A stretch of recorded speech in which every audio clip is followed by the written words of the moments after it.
Le thème, c'était patrimoine textile.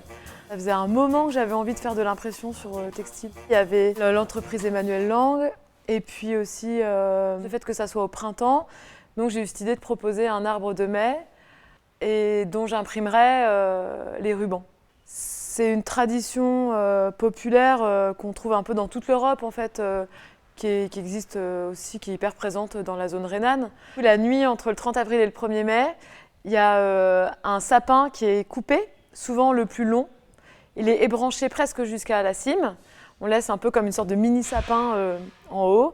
Et le tronc est nu et il est planté au milieu du village. En haut, on accroche souvent une couronne à laquelle sont suspendus des rubans qui flottent au vent. Et parfois, il y a une danse traditionnelle où ces rubans-là sont maintenus par des danseurs et tressés autour du mât.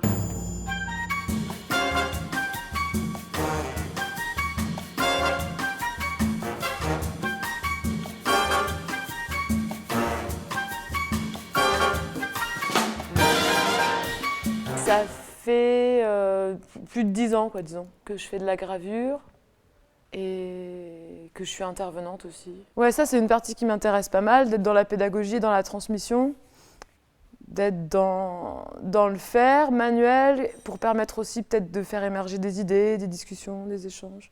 Moi, je trouve que la plupart des jeunes, là les collégiens avec qui j'ai travaillé, ils sont assez ouverts. Il y en a peu qui ont vraiment des appréhensions à toucher la matière en fait.